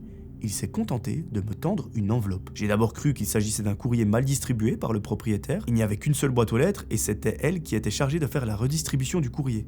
Mais en lisant l'enveloppe, j'ai vu écrit « Urgence collatérale ». Bon, j'ai ouvert et j'ai découvert un courrier manuscrit à l'encre noire, totalement incompréhensible et inquiétant. Je te mets une image pour que tu vois de quoi il s'agit. Voici ce que le courrier disait si tu n'arrives pas à déchiffrer l'écriture. Chère voisine, pour commencer cette lettre, je vous prie de bien vouloir m'excuser pour mon manque de réceptivité. Cela est dû à un manque d'éducation. En effet, je n'ai pas été initié au langage codé. Le peu que j'arrive à comprendre est purement intuitif. Donc, je me nomme Patrick. Bon, le gars, il avait mis tous les noms qu'il a sur sa carte d'identité, et en gros, il était écrit ensuite « Depuis que je vous ai vu pour la première fois, j'ai compris que vous représentiez tout ce que je n'osais espérer. Toutes les nuits, mon cœur et moi bavardons à votre sujet. Vous répondez à la prière que j'ai faite à Vénus, la déesse de l'amour, qu'elle m'envoie mon autre moitié pour m'occuper l'oreiller qui est sur mon lit, toujours vacant. Pour la première fois, je n'ose pas vous en dire plus, j'attends désespérément un soupçon de réponse de votre part pour m'encourager dans cette démarche sentimentale. » Putain, il en avait sur le cœur, le garçon. Hein. Une belle déclaration d'amour. Il a signé, amoureusement, votre soupirant et serviteur Patrick. Effectivement, l'ambiance est un petit peu bizarre. En soi, c'est une belle lettre, mais dois-je rappeler qu'à ce moment-là de l'histoire, j'ai 22 ans et lui 50, soit plus du double de mon âge. Sous le choc, j'ai immédiatement envoyé la photo du courrier à mes parents en Martinique et à mon parrain en France, au cas où il m'arriverait quelque chose. En regardant bien, je me suis rendu compte qu'il avait écrit le courrier avec le stylo que je lui avais donné, et j'ai attendu le week-end pour le montrer au propriétaire qui a trouvé ça très drôle, mais il a quand même promis de lui en parler, parce que c'est pas normal. Bon, à partir de là, plus grand-chose ne se passe, à part à un moment où je sens une odeur de brûlé. Cette odeur s'est répandue dans tous les logements, j'ai vérifié que mon gaz était bien fermé, puis j'ai vu par la fenêtre de ma cuisine, qui était fermée, mes voisins dehors en train de discuter de la fumée. À ce moment-là, l'un d'eux a demandé à Patrick « Est-ce que ça ne viendrait pas de chez la voisine, donc de chez moi ?» Et il a répondu « Non, j'ai déjà vérifié, ce n'est pas chez elle. » Mais comment ça il a vérifié? Mon logement était fermé à clé, je suis à l'intérieur et il n'y a que 3 pièces, la cuisine, la salle de bain et la pièce principale. Comment pouvait-il affirmer que ça ne venait pas de chez moi? Le week-end suivant, mon propriétaire m'a dit que Patrick était en colère suite à leur conversation et qu'il lui avait dit « Dorénavant, je ne veillerai plus sur elle. » Et ce, même si sa maison venait à brûler. Inquiet, il a ajouté qu'après leur discussion, Patrick avait laissé sa fenêtre ouverte, or la pluie entrait dans le logement.